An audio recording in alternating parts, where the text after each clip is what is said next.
Welcome back, everyone, to another episode of College Hockey Talk. Today, I am joined here by UConn freshman and fifth-round draft pick of the New Jersey Devils, Artem Shlaine. Artem, thank you so much for coming on the podcast today, and how's everything going? Thanks for having me. Everything's going great.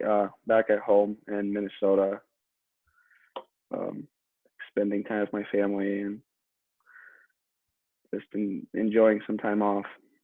That's good to hear, and I want to start off this podcast talking about the playoff game you had against Providence about a month ago. Take me through that game, and what did you think you could have done better to get a better result in that game?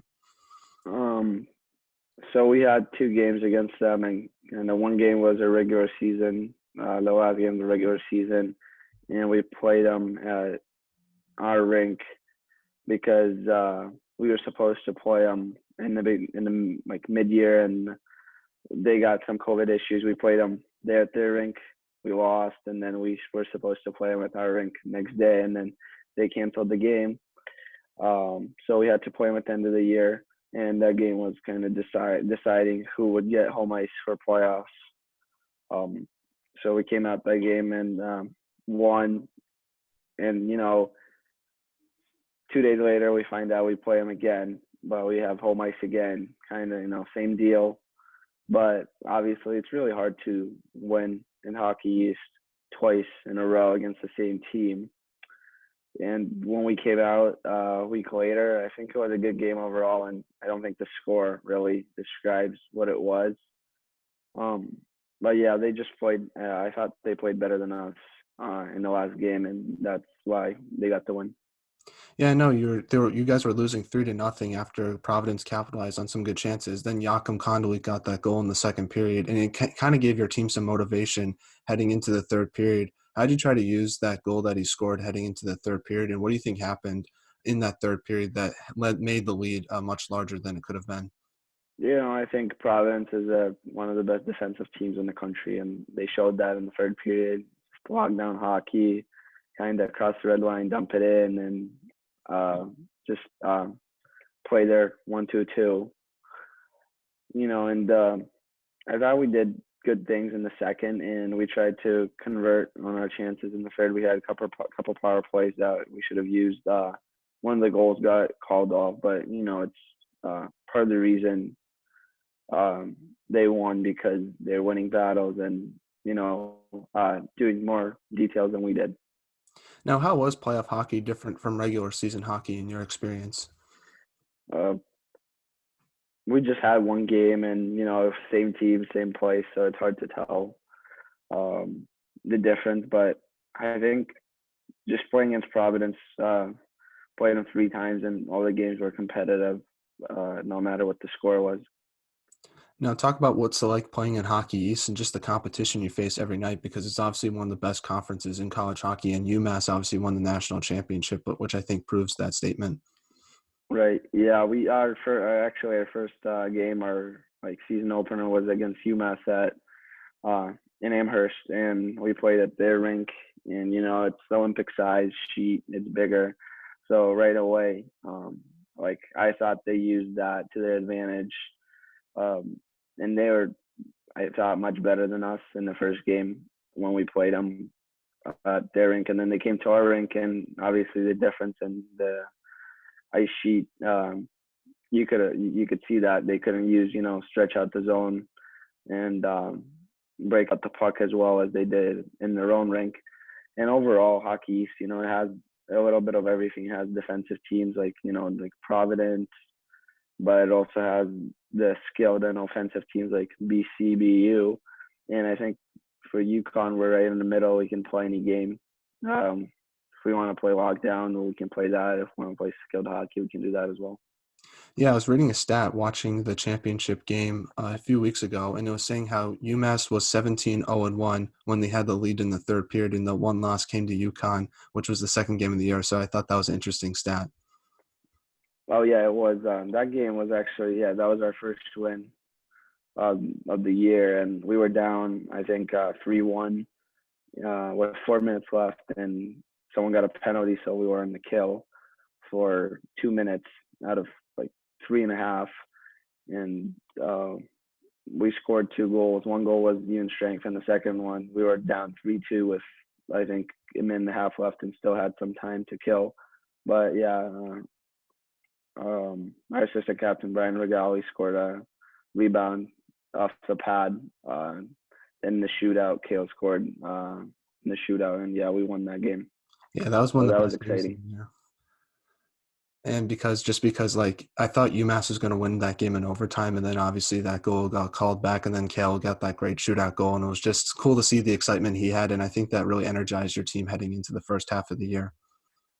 Yeah, for sure. That kind of um, shifted, our momentum and our perspective because after that game, we realized that we can play with everyone and anyone in the league, and all it takes is just hard work, and if you're doing the right stuff, good things will happen. Now, was it weird not playing in front of any fans this year, and was that an adjustment for yourself? I don't think it's an adjustment for me because in high school hockey there's not a lot of people as well, just kind of like parents, maybe some scouts, but not many like fans. But this year, some rinks we played at were like empty. We played at like UMass Amherst and UMass Lowell. Their rinks were completely empty, and that was a bit weird to play with no like people in attendance at all. But when we played at home, um, we start like our rink is pretty small, so if there's some people, you can see them right away. And as the year went on, our athletic department they started allowing more people to come in, and we kind of started. We could have like give tickets to friends and family. So yeah, even when there's like 100 people at the rink, you can already see the difference. Yeah, definitely. And obviously at Frady's, it's such a small rink. Like even when there's just a couple of hundred people there, it feels like it's full. Yeah, it is. It's really small, and it's kind of I think not a single team, maybe except UMass, had a home advantage like we did because it's really hard to play at that rink if you're coming in and it's like your first time. When I skated there, my first time was pretty. It was different for sure, even the first game, and then yeah, UMass has that advantage because they have a bigger rink and nobody else has it in the conference, which makes it. I think only New Hampshire has a big rink as well, so that's a little different for teams coming in. Now, I'm not sure what the situation is going to be like next year, but how are you going to adjust playing at the XL next year since that's such a different arena compared to Frady's? Yeah, honestly, I have no idea about what we're gonna do about like playing at the Fridas again, or maybe going to the Excel. But I think as vaccines are coming out, the restrictions are gonna they're gonna take them down and let people in watch hockey. And the best thing about it is like college hockey is the fans. So I think they should do that, and it'd be exciting. Yeah, definitely. And something else you had to adjust to this year was schedule changes. How did you deal with all the changes and postponements to your schedule? And what was the key for maintaining flexibility? Because earlier on in the year, you were supposed to play Vermont. Then that series got canceled, and then you had to play UMass, and you found that out like the night. Right.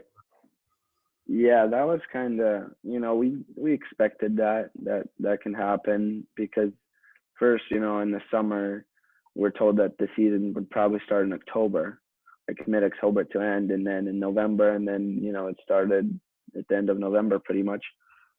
So yeah, I think it was just kind of if you play the team and then, the next day they say, oh, we can't come because of something, that's obviously something that you're not fully ready for. But then some of the changes, like yeah, we had to play Vermont, but then we switched and we played UMass. It doesn't matter who you play, you want to get your games in, and it doesn't matter who the opponent is. We had one game got canceled because one of the teams had false positive test. That's kind of unfortunate. Then 3 days later, you find out, oh, that was just a false positive. You could have played. So, but it is what it is, and we just gotta work on it. And like if some game get canceled, if that goes into next year and one of the games gets canceled, it's all right. Just more practice time and get ready for the next one. Yeah, and how'd you deal with, I guess, the daily protocols with the coronavirus, and like, what was that like? Like, how many times did you get tested per week? Right. We got tested every other day, so our schedule was 3 times a week, and it depended on what days we would play. If we'd play Friday, Saturday, then would test Tuesday, Thursday, then Sunday. But then if we play Saturday, Sunday, then it was changed slightly. So we'd test like Tuesday, and then Friday, and then Sunday. So yeah, it's just whatever it is. It's just you gotta be safe, wear a mask everywhere, wash your hands and stuff like that. But it was a little bit different with in the beginning of the year, obviously with those restrictions in the locker room. We had to split into different rooms, which was a bit unusual, I'd say. But as the season started, I think it wasn't much different except the thing that there's no fans and you have to wear a mask everywhere. Hmm. Yeah. And something else that was introduced to college hockey this year was 3-on-3 overtime. As an offensive player, what was that like for yourself to have more space and have more offensive opportunities to score goals? Great. Uh, I think it's great because if they're whatever they're doing in the NHL, uh, that's what other leagues should do and follow because everyone wants to play there. So why not simulate the same situation? So I think that helped. We were as a team. I think we were 1-4 in overtimes this year. So that's something you got to work on to get better for next year. But overall, it opens up the offensive part and the skilled game of the team, and it shows who can make plays. So I think it was a really good thing, and I'd like them to keep that. Now, talk about your freshman class and talk about the contribution you guys made to your team because I loved your freshman class. Nick Capone, that dude can every game. It was like he made some sort of huge hit, and it was awesome to see. Hudson Shandor was such an underrated player, and I love Cassidy Bowes as well. So just talk about the impact that your freshman class had on the team. Yeah, I think we were a really tight group. A lot of freshmen coming in, and kind of little different year. So we had to be together for the first part of the year, quarantine together and stuff like that. And that's how we got to know each other, which was good. And during the year, some kids didn't play as much, and some played more. And it's just how who contributed more, I think. And obviously, it's coach's decisions. But overall, I think John Spetz was really good in the power play for us. He ran our first unit, and I think he finished the year with like most block shots in Hockey East. I'm pretty sure. But then, yeah, for forwards, I think we were good, and we tried to adjust to the new like defensive zone system that UConn plays with, and I think after preseason, we're all good with that. And but yeah, it's just the friends you make in your class, and then because they're gonna stay with you eventually for the rest of your college career. So yeah, it's exciting, and I can't wait for next year with those guys.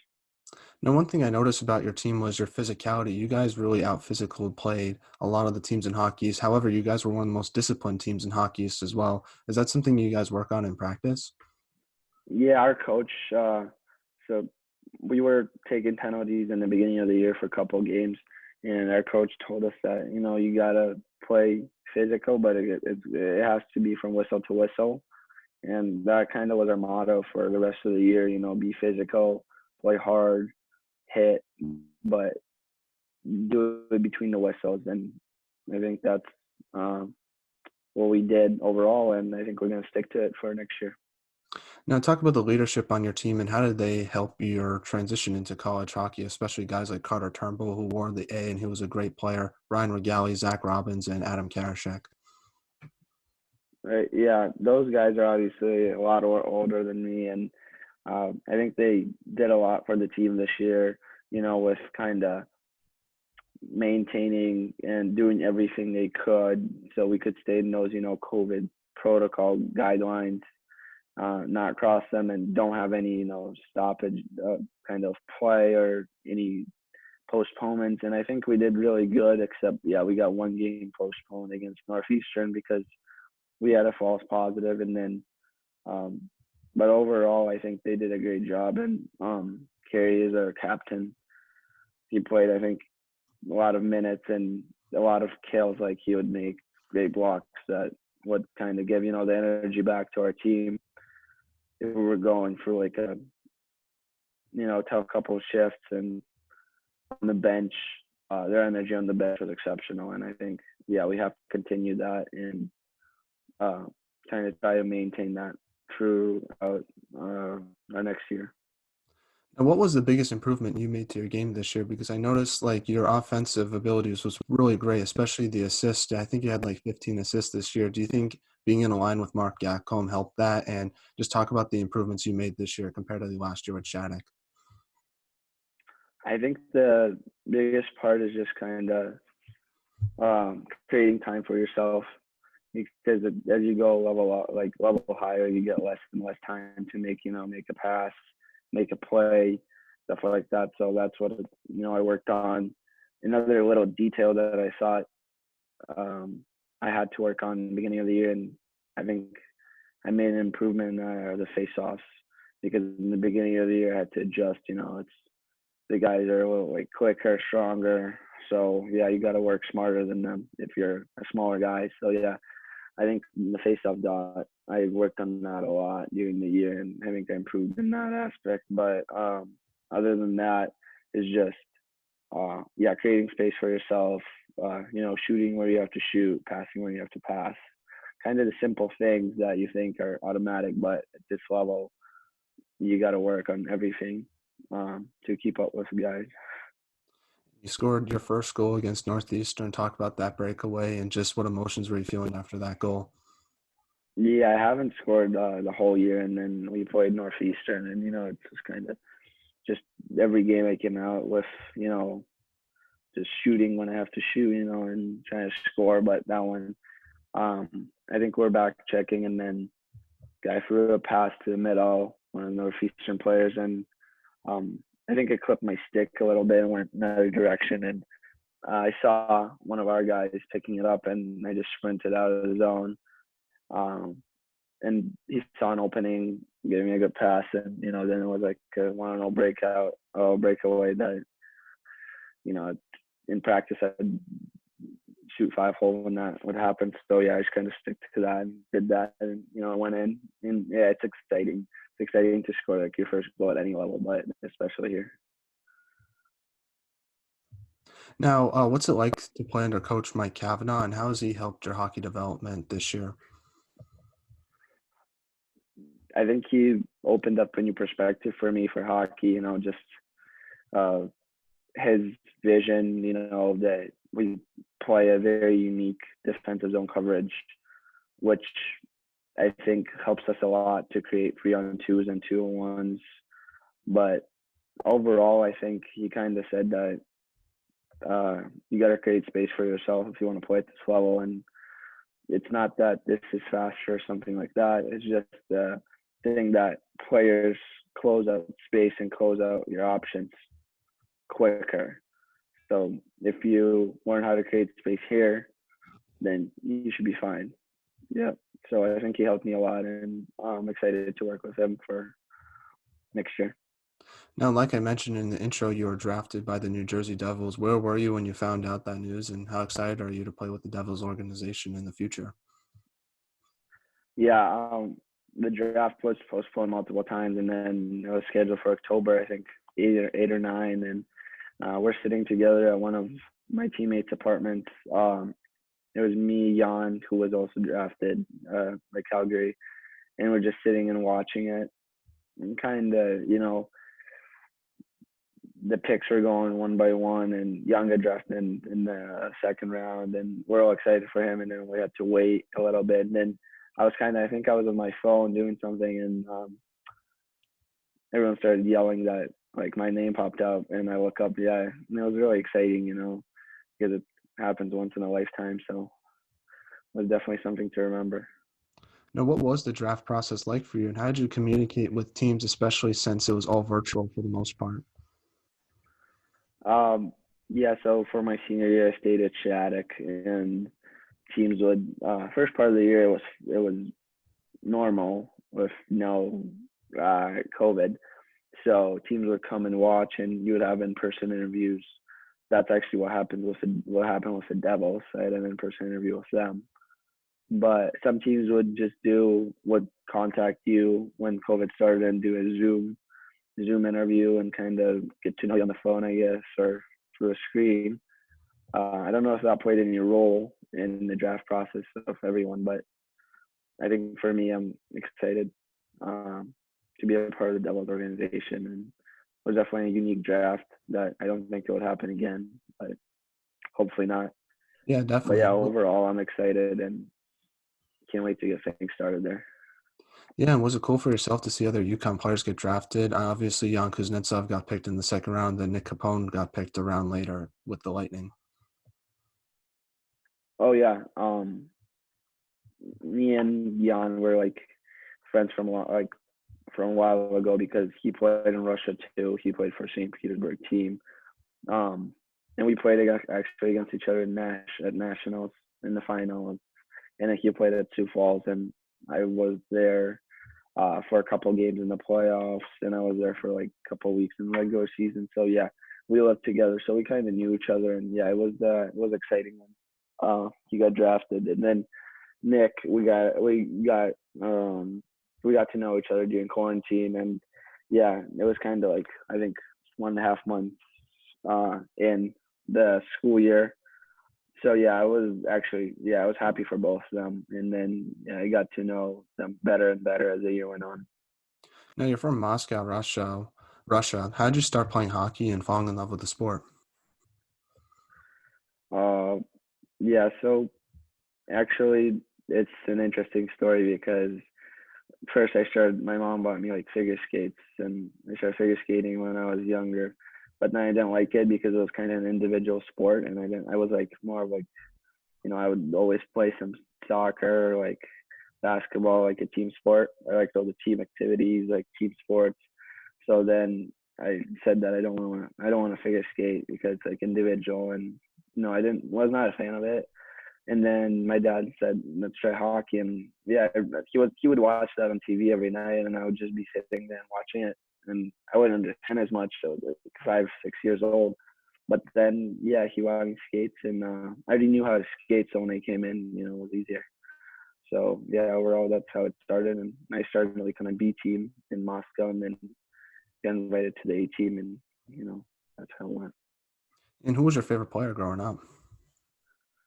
Growing up, I really liked Pavel Datsyuk. When I was a kid, I'd always watch him play for the Red Wings. But now as he retired, I try to like model my game after Nicholas Backstrom, the Capitals. Um, I think Datsyuk is still my favorite player, but the player I watch and trying to learn from is Backstrom. Do you ever try to pull a Pavel Datsyuk move during practice or during a game sometimes? Uh, the shootout move. Yeah, like the one where he Um, pokes it in. yeah, Like, I never actually tried it in a game. I did try a couple of times in practice, and I still like try it if I, like have a shootout at the end of practice. I tried, but never had a chance to try it in a game. now, you went to Florida after playing in Russia for a little bit. Talk about your experience playing hockey in Florida and just what it was like there. Yeah, so we kind of decided with my family that I would move to US, and um, we're picking, and deciding between a couple of teams. And South Florida Hockey Academy, we thought that was a good fit because and it ended up being a really good fit for me. A lot of kids were from different countries. We had kids from Switzerland, Finland, Czech Republic. So everyone lived at a boarding school and a dorm. So everyone was away from home. So that kind of helped me to adapt as well because not like we didn't speak much English, so we had to learn together. Like go eat together, have classes together, play hockey together, live together, everything.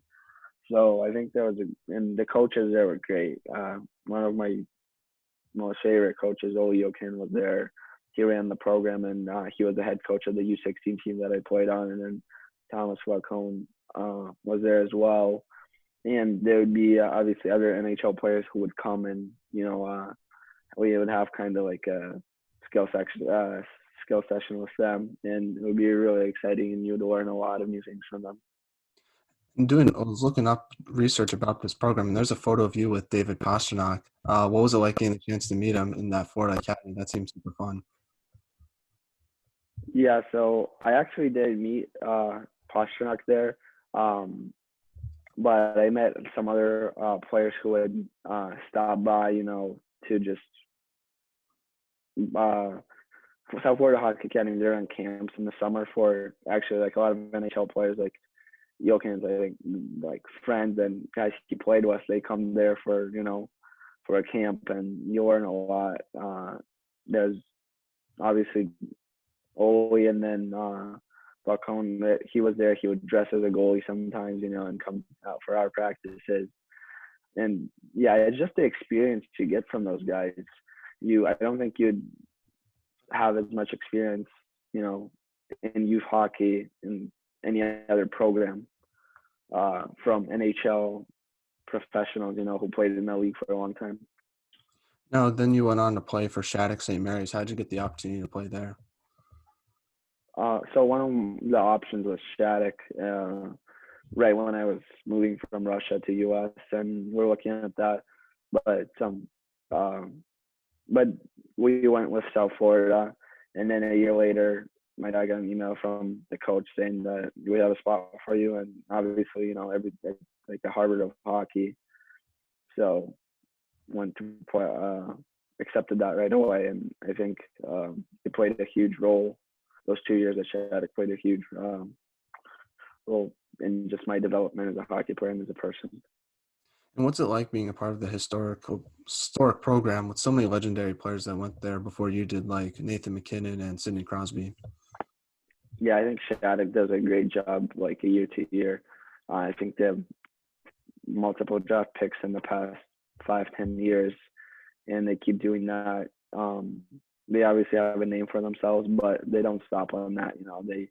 Uh, I know they're doing so many great things already. A year after like I left there, they have like the Instat, which is the stats, advanced stats for every player, which helps the players to analyze their games better. They have video sessions, they have skill sessions. Yeah, I think the program is going in the right direction, and I hope they can win the national championship this year. Now, what was your favorite memory you've ever had with Shattuck? I don't know really what was my favorite, but there's a lot of them. The most favorite ones I think was my senior year. We went to Toronto to St Andrews College for McPherson Cup. In my junior year, we lost that tournament in the finals, and we lost it in like the last 40 seconds. They scored like with 40 seconds left, and they won the game. And last year, we got an opportunity to go there and win it, and we played St Andrews in the finals again, and we beat them. So yeah, I think like kind of realizing how much we went through and end up winning that tournament is big, and that happened actually. That was, I think, one of the last games for Shattuck for me. But yeah, it was definitely an experience that I remember.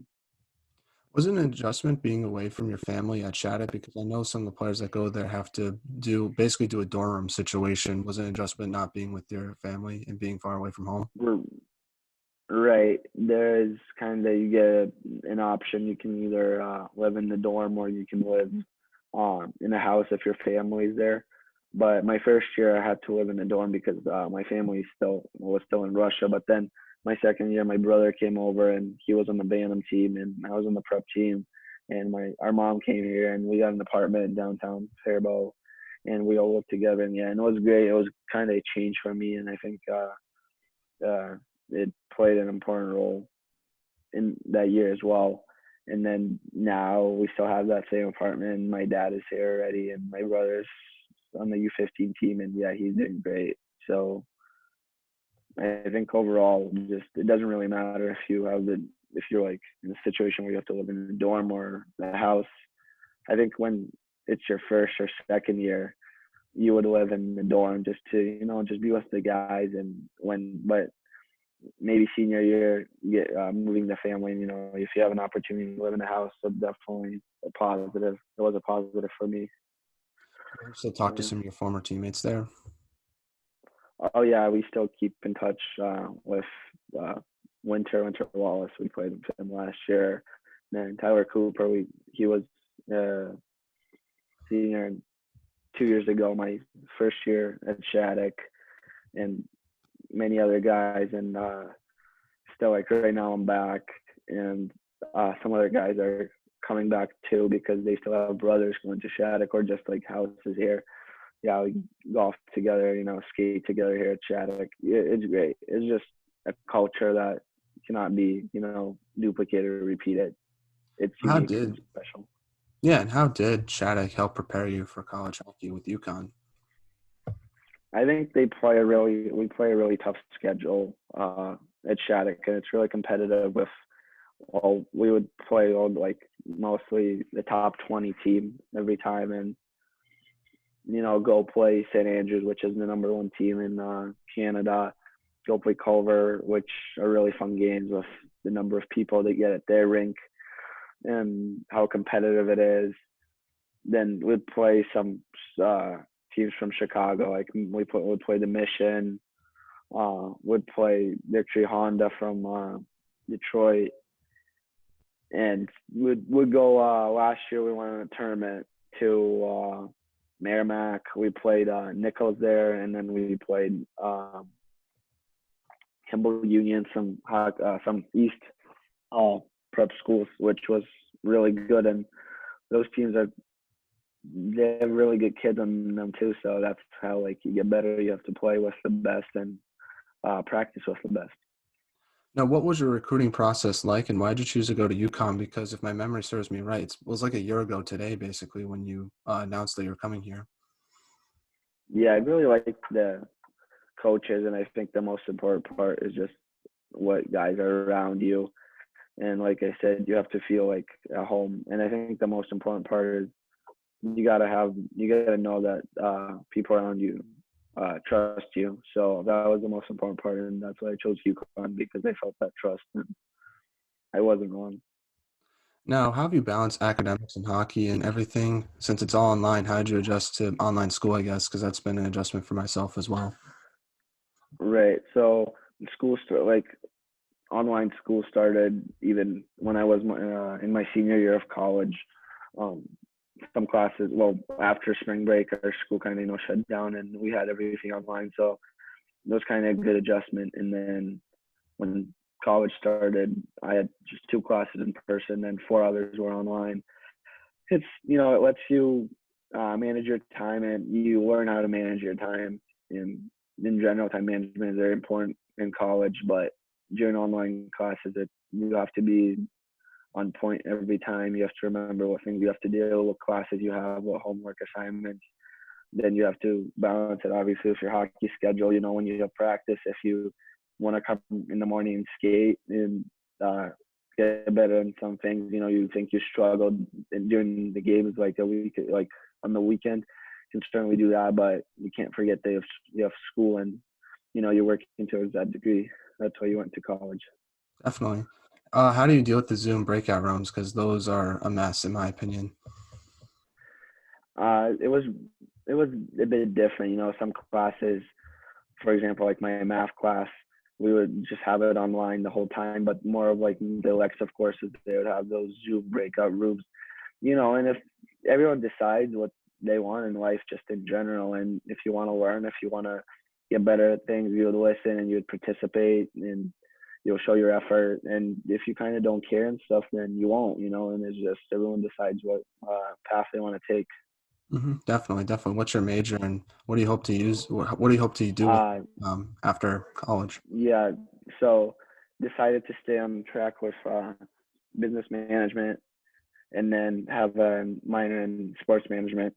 And I think those two would help me uh, after hockey. Obviously I want to connect my life with hockey and probably be somewhere in like the management department of the team, maybe even a coaching position. But yeah, that's in the future. And I'm thinking more, about next year, and just got to stay in the present.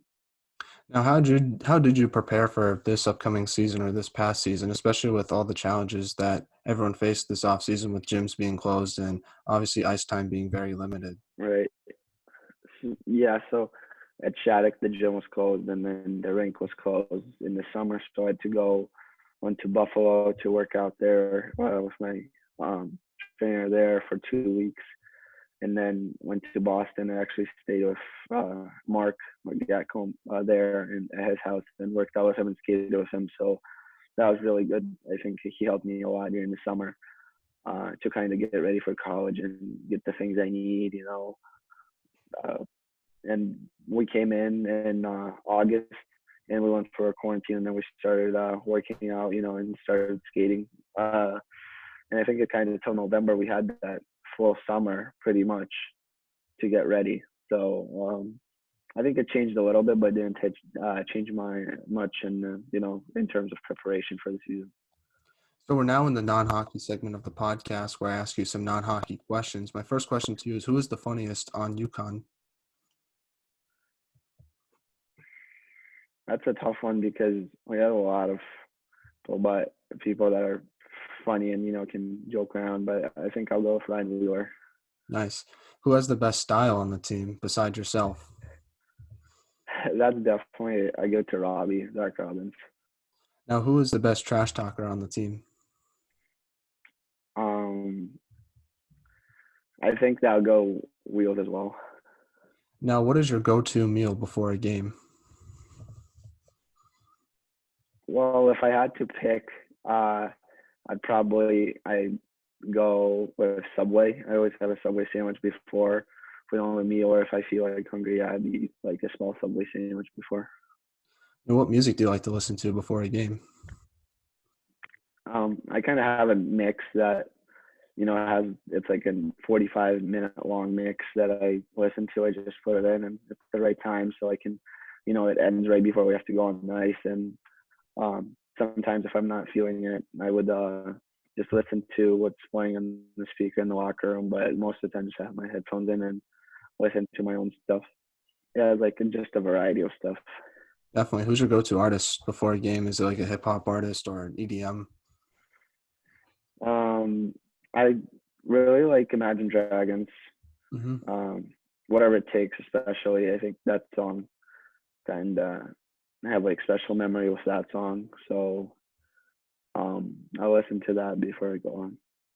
Now, which arena had the best warm-up mix? Because that's another controversy around Hockey East. I think UMass had a good one. I haven't heard your remix this year, so I'm curious to hear what I your think I really think ours was the best, and UMass's was pretty good.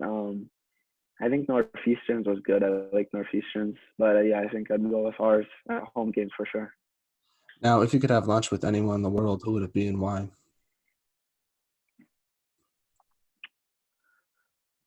I think lunch.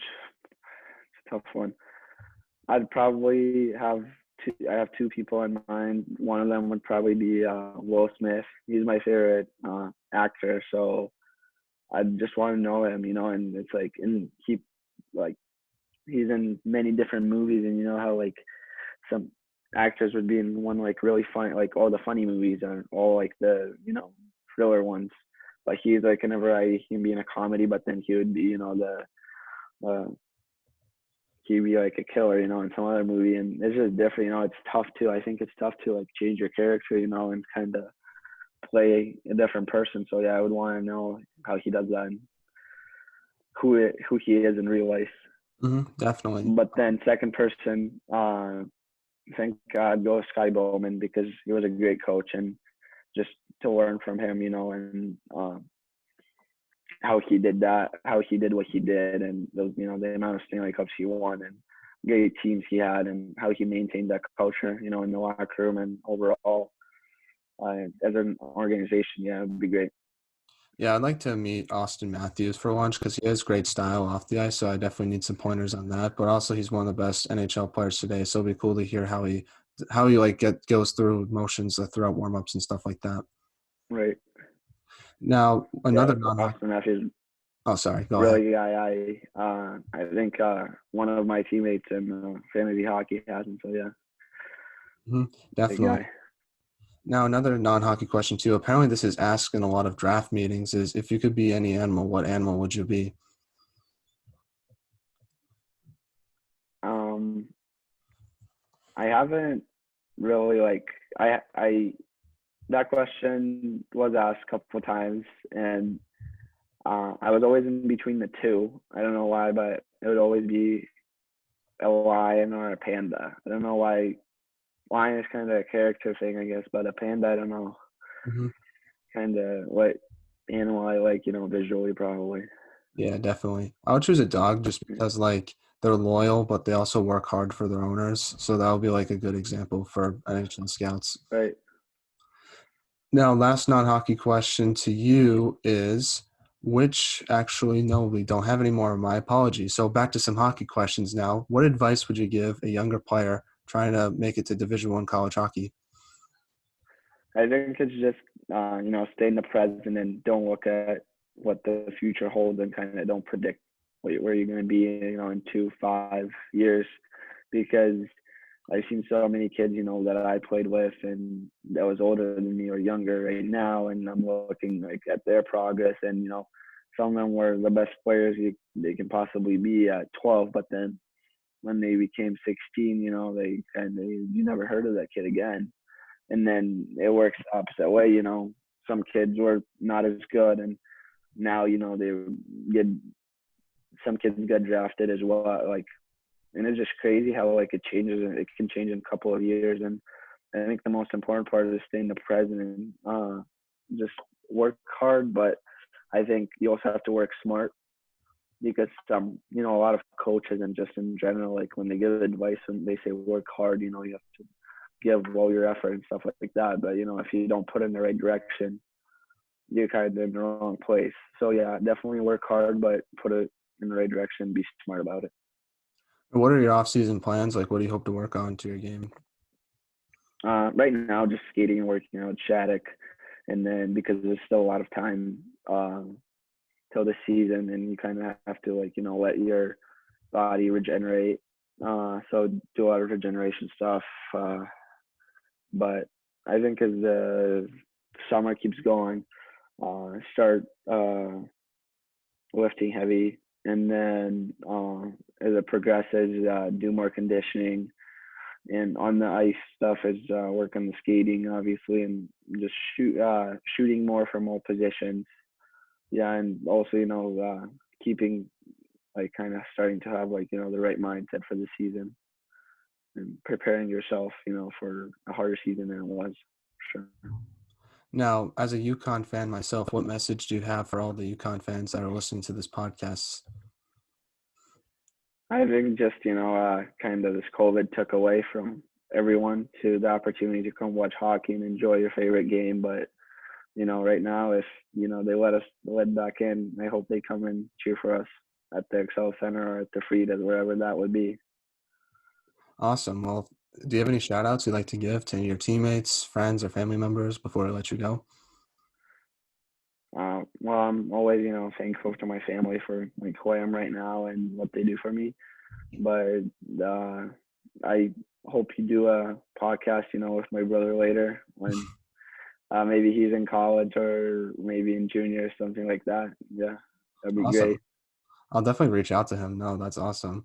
Well, thank you so much for coming on the podcast, Artem. I really appreciate it. Good luck for the rest of this offseason. Stay safe. And I just want to let you know I'm a big fan of yours. I'm excited to watch you play, hopefully in person next year. You're welcome. Thanks for having me. Yeah, it was great. Now, is there any improvements I can make